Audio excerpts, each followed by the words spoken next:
Depot devoid.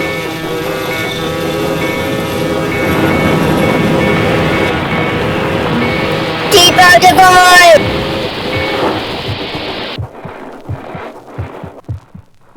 Depot devoid. I give you permission. Finally, I've only been begging.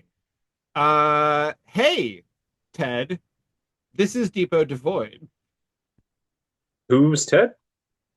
Use Ted. Oh, I hated my name away. I don't remember that. When you hate your name away, does it get replaced, or do you just lack that part of identity? I think that I lost it myself because apparently you still remember whatever that was. Well, yes, just like Andrew still remembered that David got a blowjob from a dog. Yeah, the dog blowjob sequence was a little bit weird. That was that's probably the most troubling part. Um, Maybe we should talk about what we're talking about and reassure people that there is nothing on the screen depicting a human being receiving a blowjob from a dog. It's just a point of conversation. So where we are on Depot Devoid, Ted, is Canada, because we've been spending a lot of time hanging out in Canada lately. And this movie, which is called Nothing from 2003, is a movie that I found uh, probably 3 or 4 years after it came out. And I specifically found this movie because I wanted to know of other films directed by the person who made the movie Cube, which I really enjoyed. And so I discovered that this movie existed and tracked it down, because not only was it from the guy who directed Cube, but it also starred apparently my favorite Canadian actor, David Hewlett. So I was very excited about that because I am the president of the David Hewlett Appreciation Society, if there is one, I guess. And so I was really happy to find this movie back in the day. And yes, so now since we have visited the Cube recently, it seemed only natural that we would follow that up with Nothing. And so there you go. I have given you Nothing. Did you appreciate Nothing?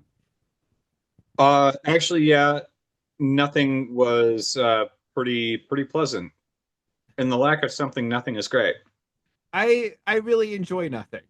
And this is another intimate movie, even more intimate than Cube. It actually has a number of cast members right at the beginning, but we quickly pare it down to just two. And Turtle. well, yes, and Stan. But compared to Cube, it is perhaps more intimate even than that, because we really end up with just two people and one set that gets smaller and smaller, or bigger and bigger, depending on how you look at it. The glass is neither half full nor empty. It is all nothing, Ted. It's all just nothing.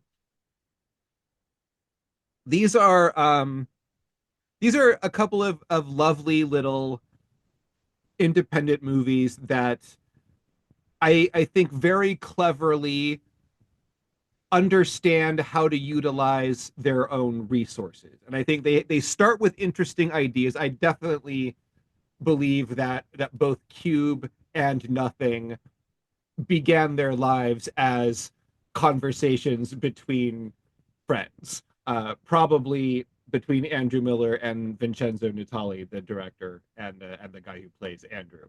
I feel like both of those just started as bouncing ideas off of each other and developing these scripts in accordance with what they knew they could effectively accomplish as filmmakers. And they're both ambitious and very cleverly restrained, and nothing is um it's pretty wild. It's a movie where it's nothing happens, everything happens. It's sort of like the whole movie is sort of like a stoner conversation. It's it's kind of amazing, and it's really about a couple of childhood friends, which are what David and Andrew are anyway, um, who have had a long-standing relationship with a very specific dynamic, which becomes disrupted, and the consequences of that disruption are unexpectedly extreme. I it is really kind of interesting. I really appreciate how when they set the movie up, they set it up with all of these really terrible situations that both people really just absolutely want to extract themselves from. And the way that it's done is you don't know how it's going to get solved. And then you sort of wonder for a minute, is it ever going to come back? It's But you don't have to concern yourself with any of the beginning of the movie ever again. no, not really. Except as like metaphysical conversation as upon subsequent viewings. Yeah. But yeah, it is. Uh, it's really the first act of the movie is there to create the sense of horror that is necessary to get to Act Two, and they do a lovely job of generating this chaos and what seems like an onslaught of negativity from which they cannot possibly extract themselves. And so these two friends, I mean, basically, the people that they are Andrew is a very awkward, agoraphobic shut-in who has uh, found a niche for himself working from home as a telephone travel agent. And David is uh, also a pretty awkward, nerdy fellow, but he has a bit more. Um, I, I hesitate to say social aptitude. He is more able to participate in society, but is not necessarily better at it. Uh, Definitely not. but he has a job outside the home, Yeah. and when the and they share a house, which is so perfect. It is clearly was one in a row of identical row houses once upon a time. Uh, Everything surrounding it has been knocked down, and highways have been built. And so now they essentially, this house exists at an empty lot sandwiched in an intersection of a freeway elevated up to the level of their attic. It's an absolute horror, and it's beautiful. And and when we begin the movie, David is getting ready to move out. He he has that job, which he thinks he's doing well enough to have earned a promotion, and he has a girlfriend who he thinks loves him enough that they can move in together. And he is in the act of telling Andrew that he's planning to move out, and Andrew immediately threatens to kill himself. Well, and when we look at it realistically, the way that we are introduced to Dave, we realize that he has absolutely no problem lying to himself and absolutely everybody else. Uh, He believes himself to be actually very good and useful and appreciated and in a relationship with another human being who's going to let him move in with her. He lies so hard all the time. it's interesting because he works at a company that like makes wires, I guess. Uh and he's obviously despised in the office. He comes in to have been pranked, not for the first time. He's generally an object of humiliation, and we don't really see why. We don't have to see why.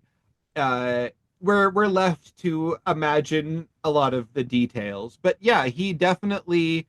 Um, I don't know. He knows that he is an object of ridicule.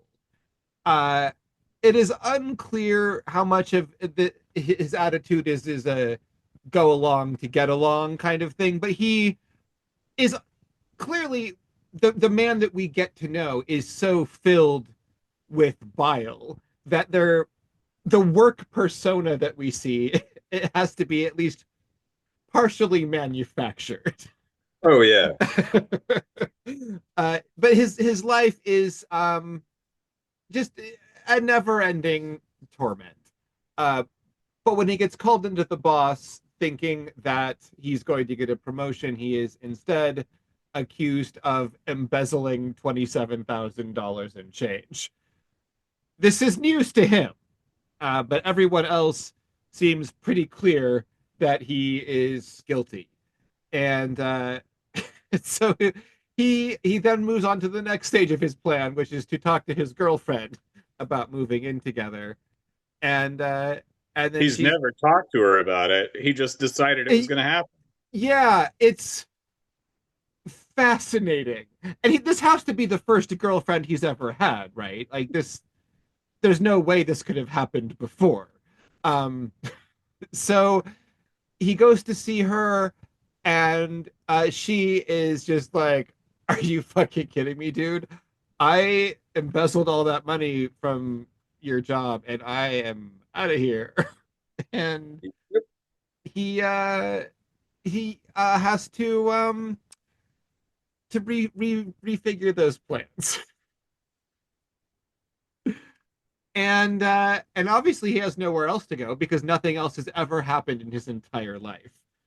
So it's back to the house he goes. But Andrew has had kind of a shitty day as well.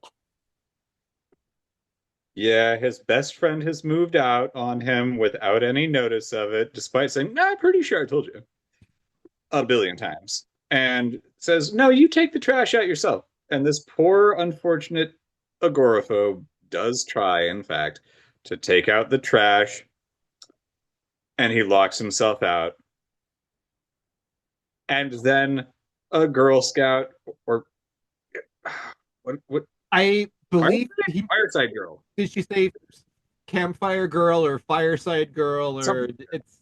it's yeah, it is something Girl Scout adjacent. Maybe Offers to help, something and maybe fictional, maybe specifically Canadian. Who knows? It is Toronto in the present day. I mean, the lore that we get out of Canada is from the before times. It's hard to tell. Now that they've cut off all communication with us. Exactly. It's been a long time. Canada, we miss you. Ghosted by Canada. It was bound to So happen. she breaks into his basement for him and lets him in through the front door. And he's incredibly grateful. And she's trying to continue to help and insisting on like making this poor like freaking out really hard dude, trying to help him be like, no, I think you need something to eat. No, I'll make you something to eat. And he's like not having it. He's got some unknown girl in his house and wants her to go and makes the mistake of grabbing her firmly by the arm and saying, I think it's time to go. And this is not intended as an aggressive act. Uh No, he just wants her out of Certainly, his fucking yeah. house. She is a disruption in his routine. Yeah. And those are not cool, Ted.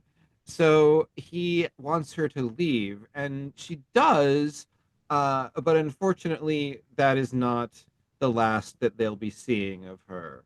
Um, No, she calls him an asshole and walks away. I do believe giving him the bird. That sounds like something one of those campfire and or fireside slash other girls might do. And Dave comes home, having had his plans fall through. And when he arrives home, Andrew is trying to hang himself. He gets interrupted by Dave coming home quite unexpectedly, since he never thought that he was going to come home again. Uh, and having interrupted the suicide attempt, uh, Dave suggests something that is a slightly more viable option. Maybe they should sell the house and go somewhere else. Now, Andrew is understandably not super into that idea because it involves leaving the house, uh, but it is maybe better than the other alternatives that are currently presenting themselves. Unfortunately, um, their possible plan to sell the house is decimated by the arrival of a representative of the city government telling them that they are claiming the property and demolishing the house because it is in violation of the code of being too close to a freeway, since they've built a freeway right next to the house. And now, Ted, it seems like a number of unpleasant things are converging at once. They are given until 3 p.m. today to get out of the house.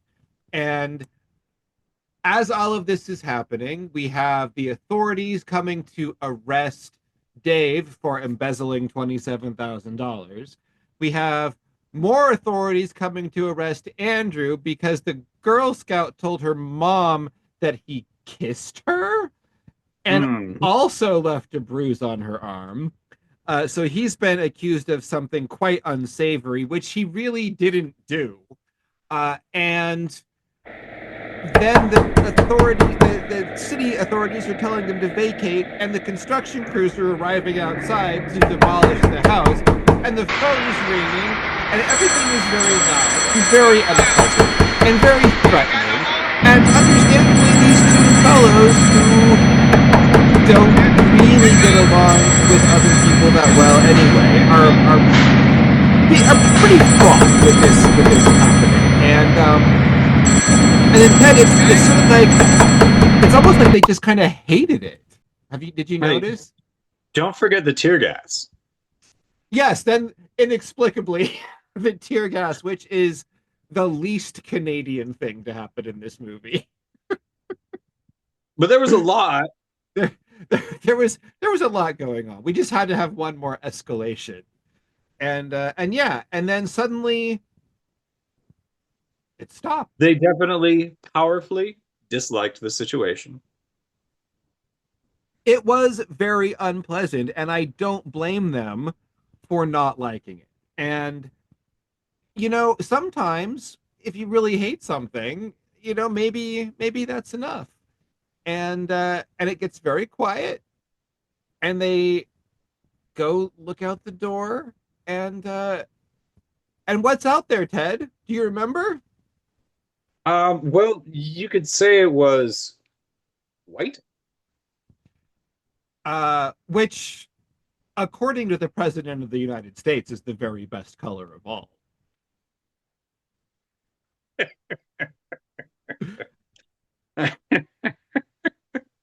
But not everything is about politics, Ted. No. So what we have outside is nothing. And this is where the movie really gets going. There are a number of implications to what has happened.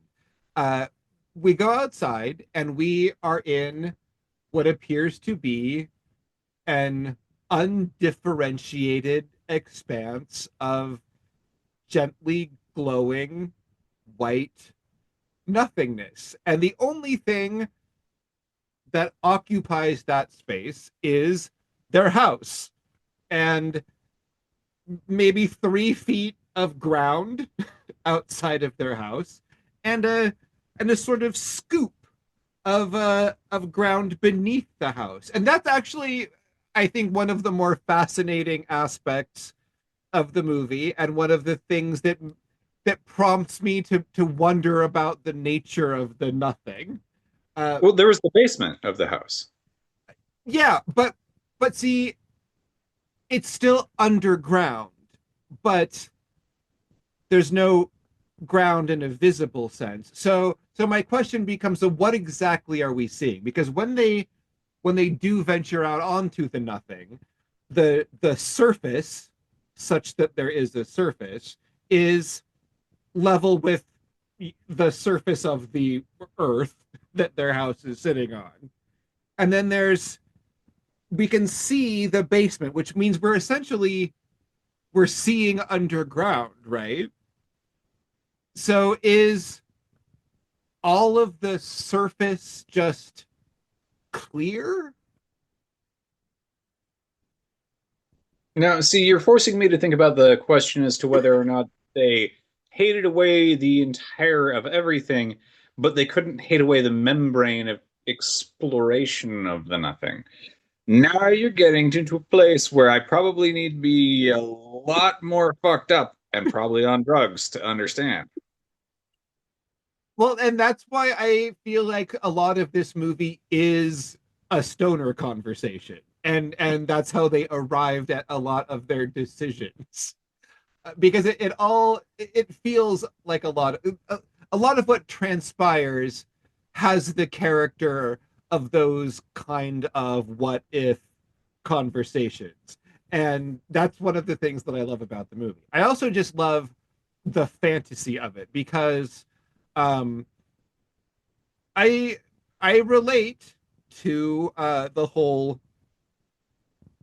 hatred thing and the kind of wishing that everything wasn't. And there's a deeply attractive fantasy aspect to this movie where I just when I see sort of like when I see post-apocalyptic movies, my thought process is just, oh yeah, like how can I make this work? Um, like my like person like what I would love personally, and please don't be offended, almost everyone, uh, is I would love to survive a plague that kills like 80% of humanity. Like I feel like the 20% remaining is like a manageable amount of bullshit to deal with in my lifetime. But it's just like there's too many fuckers. And this movie makes a lovely case for like there are too many fuckers, let's have this instead. And the instead is just nothing. And honestly, yes, it's better.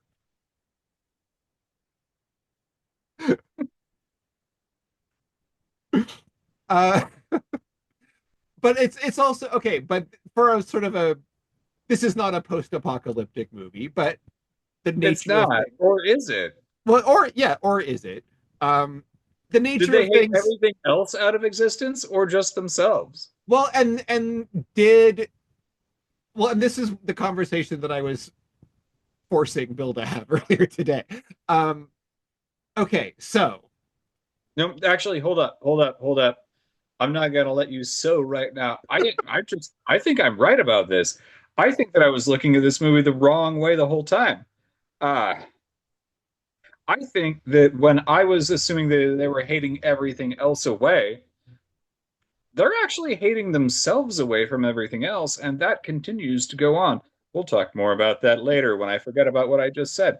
But I really do think that that's actually what it is. They're not hating things away. They're hating away what they have, what they I are. I don't think that they I don't think that either of those two men that we meet at the beginning of the movie has the self-awareness necessary to experience that level of self-hatred.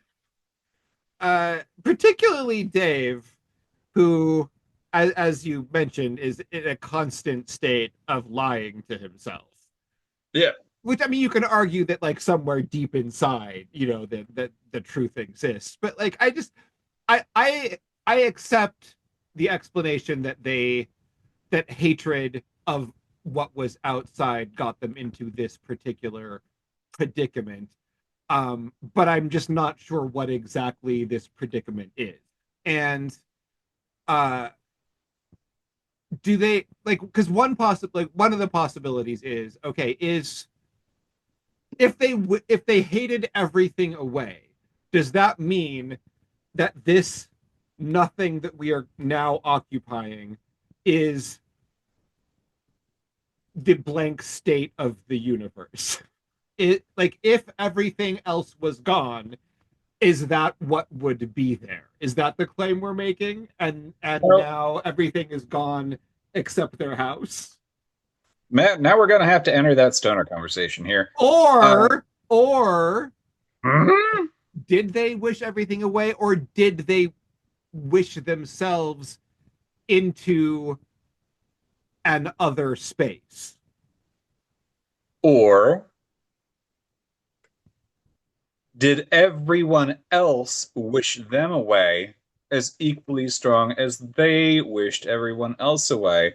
And we created a negative positive magnetary pole that pushed them into another space entirely in agreement with the rest of society. Well, we definitely establish that Dave and Andrew have the ability to hate things away because we revisit that extremely during the course of the movie. So But that's within this liminal space. whether or not other people were involved in getting them there, they definitely have that ability. So, but when they hate away other things, do they all go to the same place that the world went? Are they being hated back into the world? Like it's are they just undone? Does the rest of the world cease to exist entirely? And that the post credit scene brings up some other possible problems there. It sure does. It really actually put a damper on my thoughts. I mean, it's such a silly tag. I, it's tempting to disregard it It's because true. I I think it's funny, but it is also maybe the most problematic thing about this movie in terms of like trying to figure out what is actually happening. Oh no, no, Matt. Really, what happened right at the end of the movie, and I'm spoilers right here. The world hated away horses. There's no more horses. Um okay, so then you're saying that the nothing is a separate space to which things get hated away. Yep. Well, what else do you see of that, Matt? Well, then you are definitely stating then that we are not here because Dave and Andrew hated away the world, but rather because the world hated away Dave and Andrew. And I don't believe that that's the case. I don't think No, that's what I'm happened. no, I'm saying that they're just Well, we ended abruptly in mid sentence. We killed that recording like J.D. Vance killed the Pope, and I'm not sure exactly where we were when I stopped talking. Um, I was saying, Matt, the real point of the matter is that I yeah. Apparently, somewhere along the line, I fully synced my Google Drive to the desktop somewhere. And so there was no space on my computer because it had my entire Google Drive on it. Uh, I never told it to do that. Um, did. and it wasn't that way a couple weeks ago. But anyway, here we are.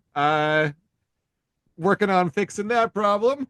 Uh, hopefully there's enough room on here now to finish this recording.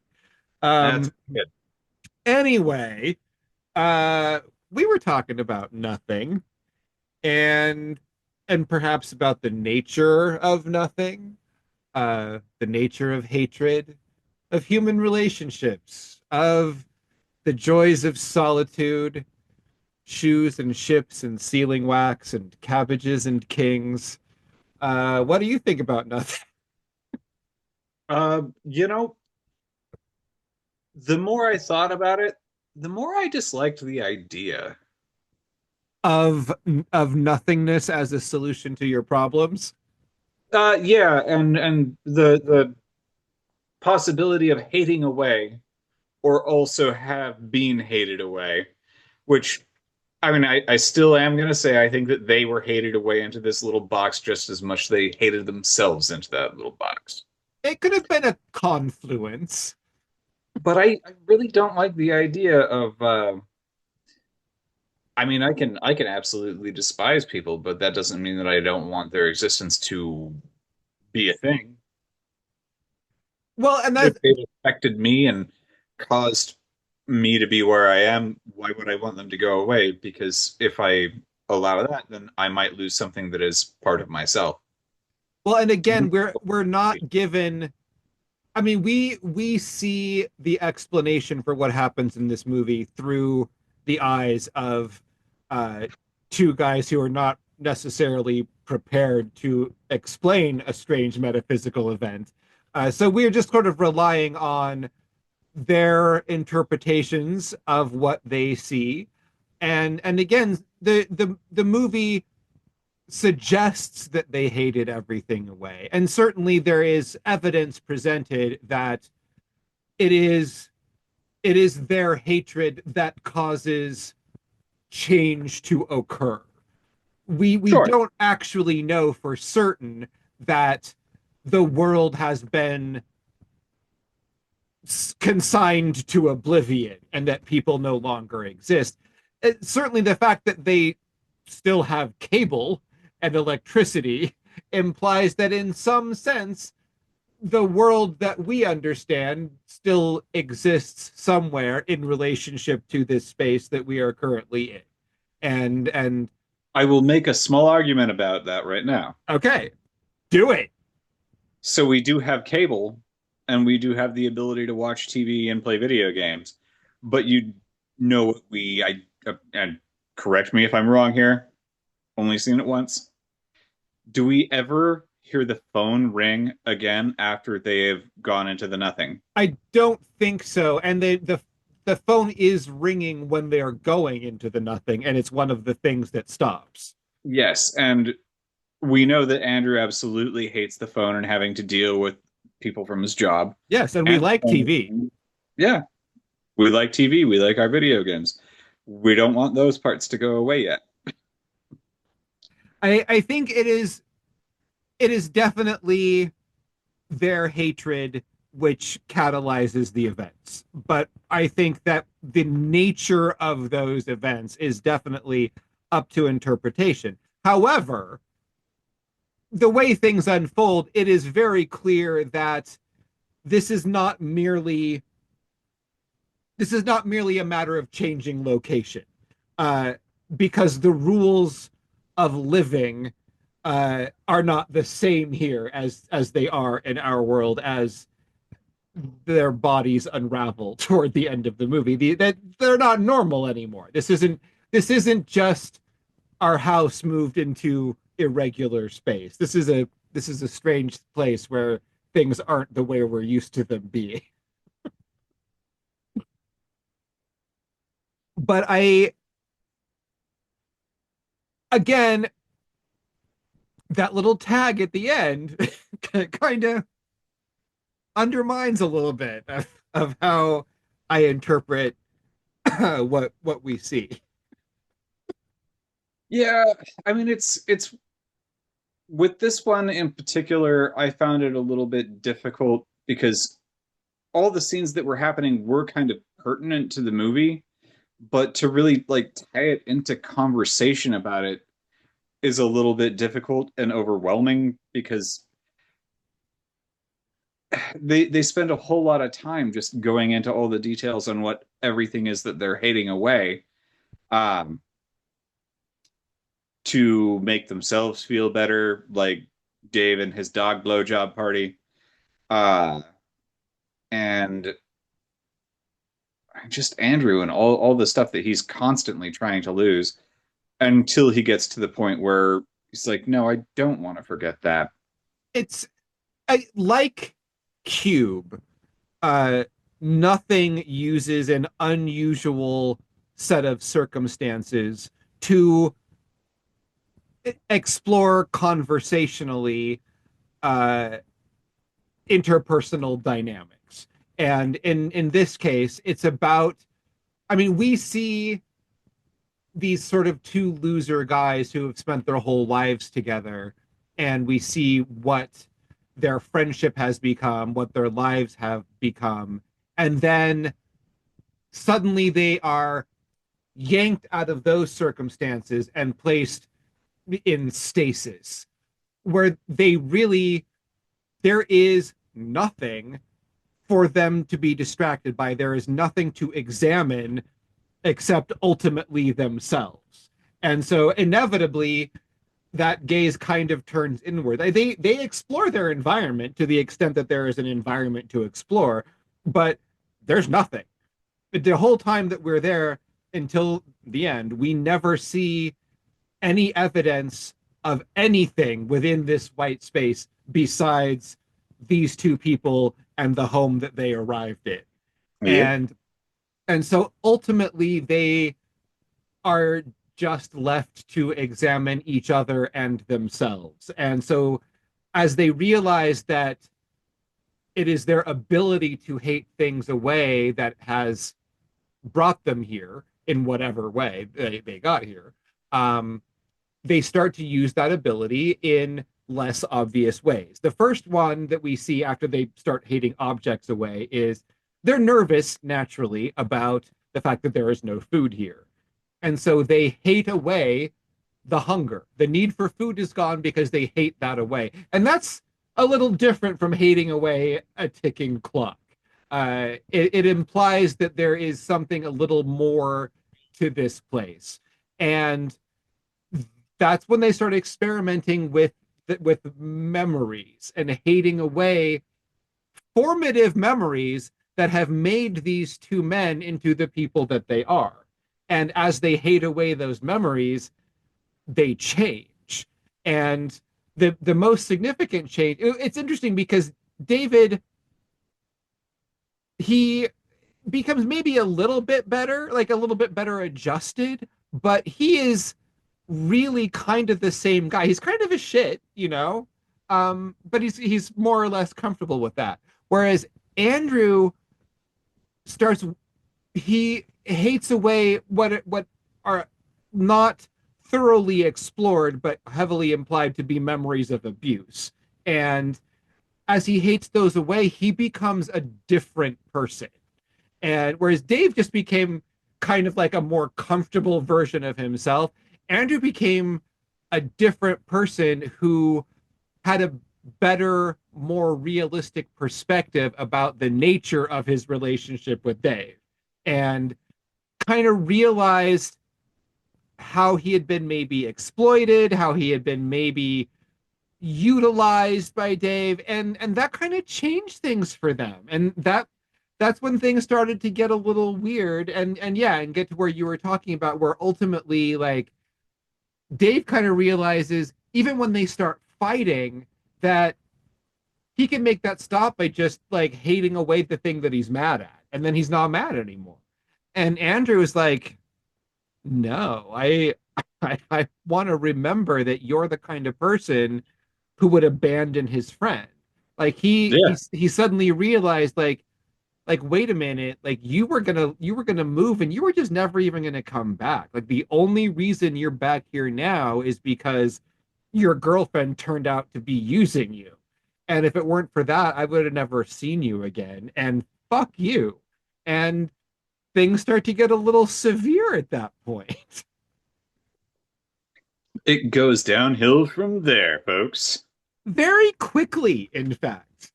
Um, and I don't want to like I'm gonna leave some stuff out because I don't want to. They have some interesting conversations, and like Cube, like a lot of what matters about this movie is in the dialogue between the characters, and I want to give I think people are going to enjoy this. It's a fun, strange little experience to share with your friends, especially if it's someone that you've been friends with since childhood, and you feel like maybe it's time to re-examine that friendship. And go to the nothing. But for Dave and Andrew, once they take the gloves off, they they really start to lay into each other. And finally, when Dave starts marching away, Andrew says to stop, and he's like, "Try and stop me," and he just hates away his feet. Which was obviously weak sauce. And and at this point, it's also they have established that they, to the best of their knowledge, do not have the ability to bring things back that they have hated away. Once it's gone, it's gone.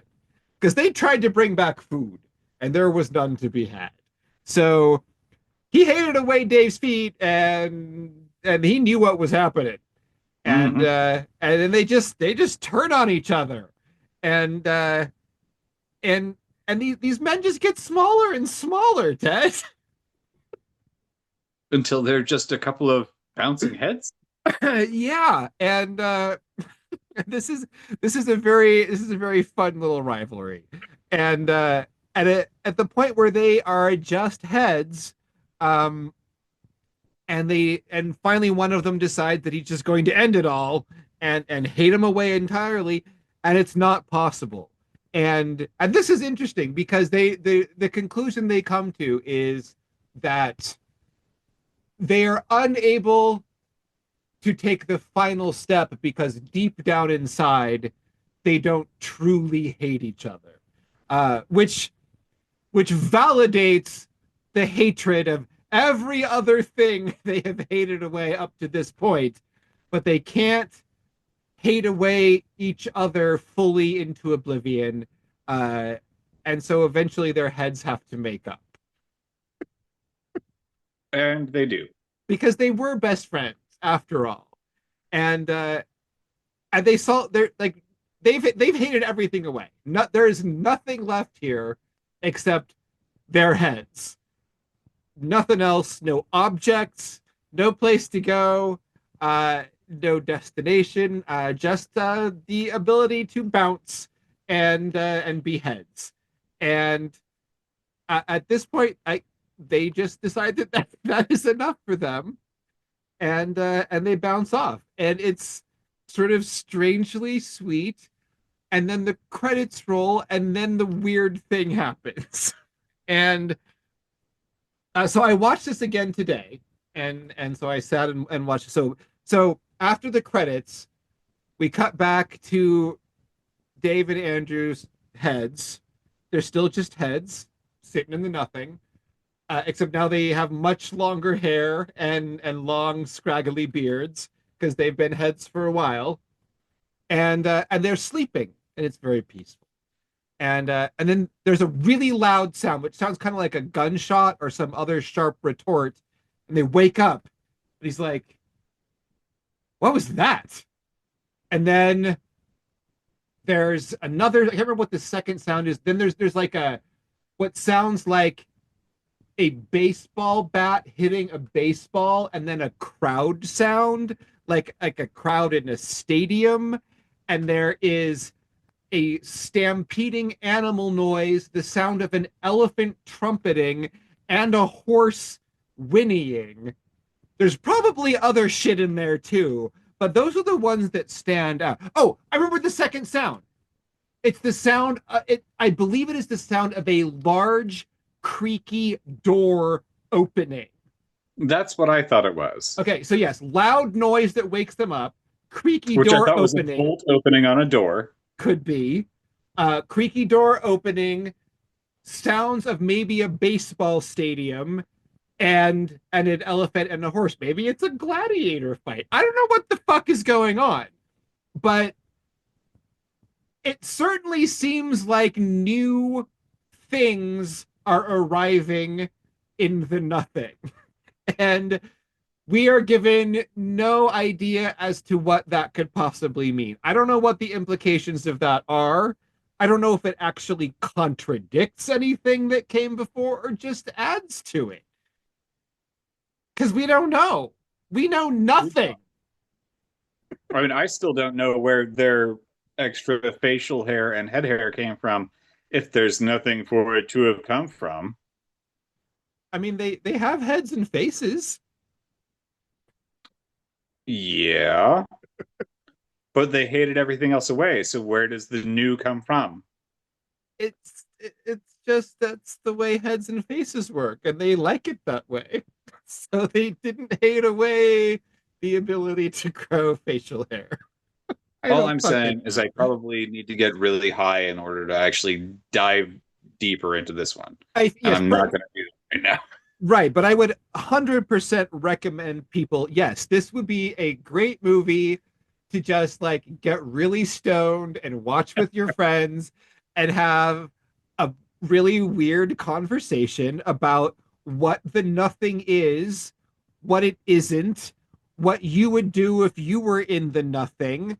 Um, I think it's just got a lot of possibility. I think it's a really fun idea. I think it's realized well. They give you enough to get your juices going, but they don't over explain anything.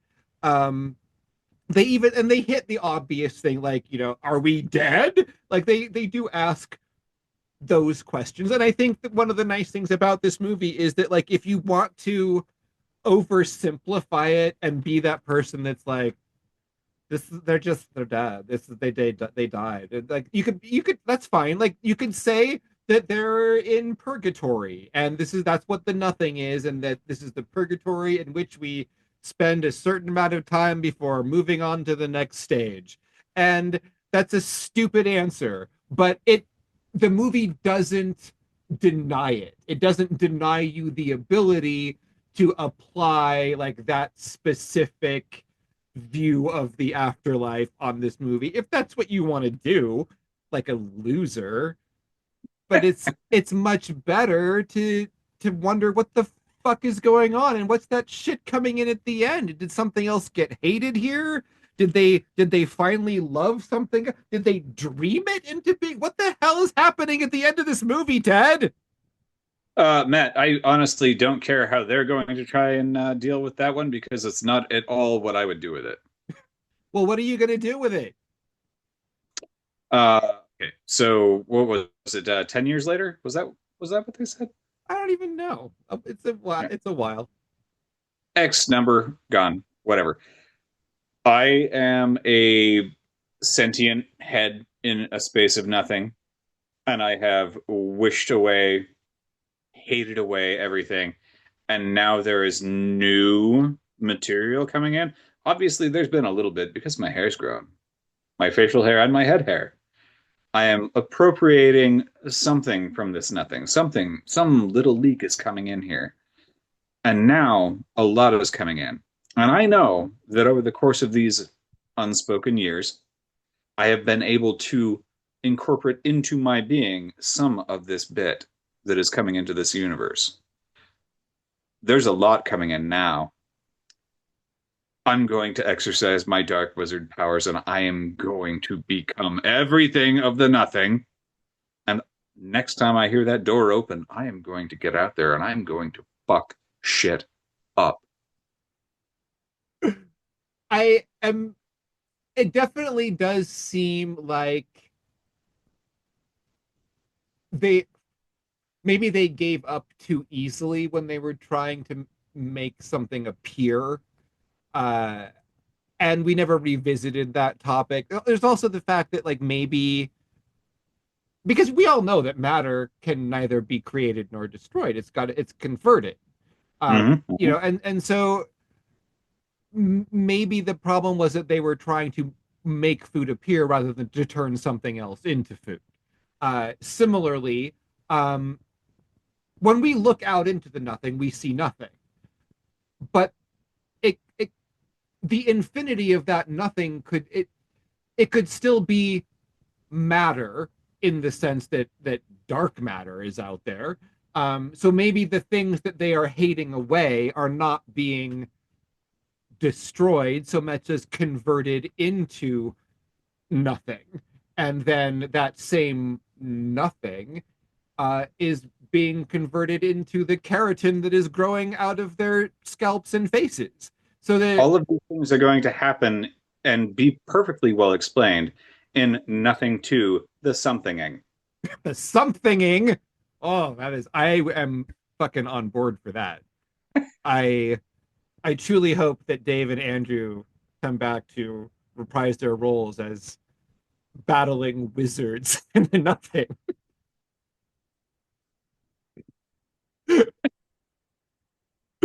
I don't know. I I thought it was a good idea. I think it's a beautiful idea. I hope they don't do it, but I think it's a beautiful idea. Um, so this, yes, I this is one of those movies that was such a joy to find because I had never heard of it. I found it because I liked something else that the director had done. I was delighted to discover that there were people in it that I liked, and then when I actually got to see it, it was like it was a blast. It's just this weird little joy. It's a movie that it no one in a studio would ever put any kind of effort into making a movie like this. This story only exists because people who are passionate about movie making and theater are looking for a way to create their ideas in a manner that is affordable and achievable, and so they come upon a beautiful idea like this and fully deliver on that idea. And I think it's fantastic. And I think that it's it's a movie that most people have probably never heard of. And Yeah. it is out there for you to find. And it's awesome because it's Canadian, probably is the reason that it's awesome. Because that is what we're doing is celebrating Canadian movies and the works of the greatest Canadian actor, Mr. David Hewlett. He's pretty cool. I I think that people are correct to love him as Dr. Rodney McKay in the Stargate franchise, but I think that they would be remiss if they did not explore his fascinating film career. Uh, Mostly Cube and Nothing. Although there's an interesting one that I would kind of recommend called A Dog's Breakfast, which has a it only has like a cast of like five people, but all of them are Stargate cast members, and uh, and David Hewlett wrote the movie. It's fun, but it's not as good as this. Fair enough. Ted, why is this movie not as good as RoboCop?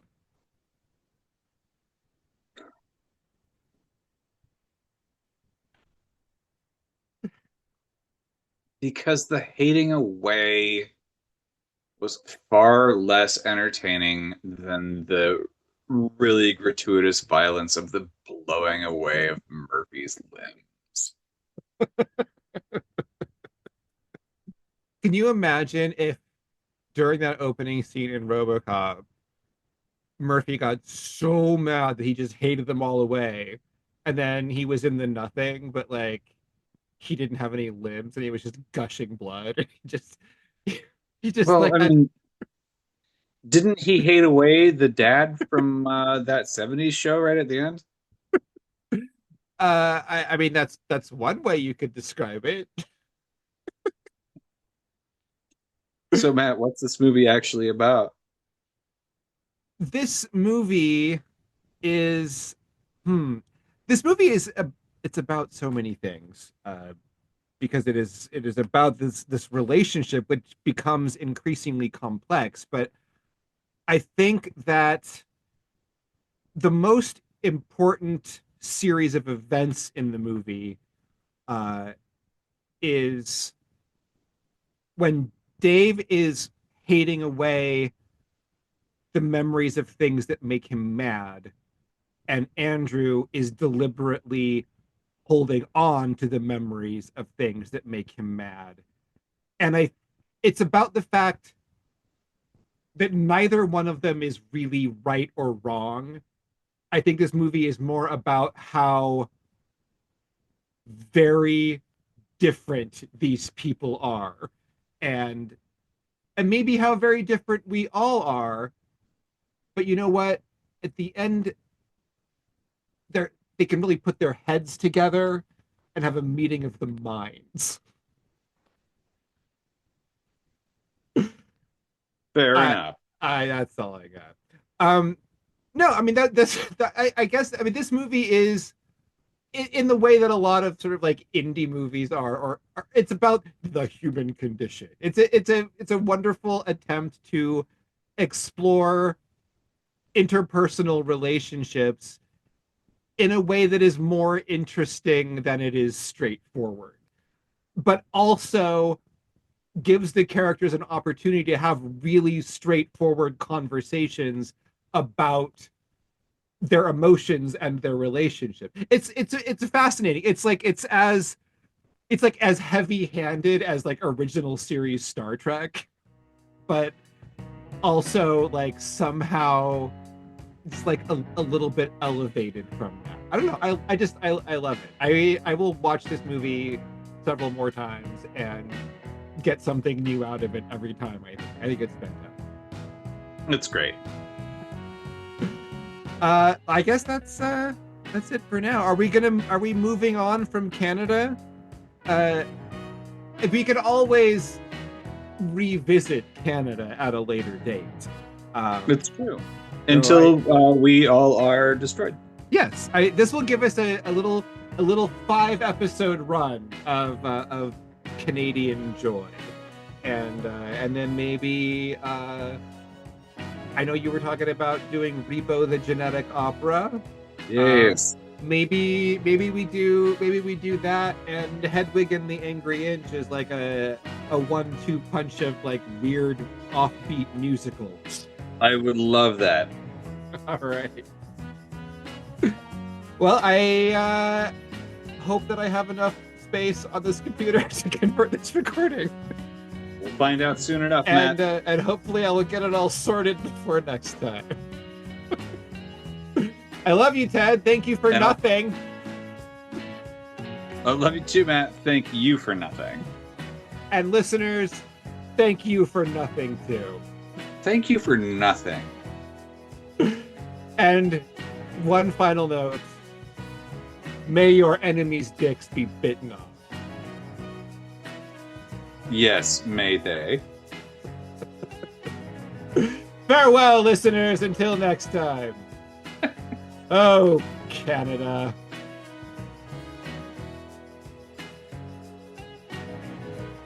The Depot Devoid is that place your mind goes when you've lost your train of thought, but you haven't found a new one. The Depot Devoid podcast is hosted by Matt Fagan and Ted Fagan. Depot Devoid is not hosted by Ian Fagan because he died and we miss him. Find our full video episodes at Depot Devoid Podcast on YouTube. On social media, you can find us at Depot Devoid Podcast on Blue Sky, and for now, still on Facebook and Instagram. Or you can email us at depotdevoidpodcast@gmail.com. And of course, you can listen to the show on all of your favorite podcast platforms.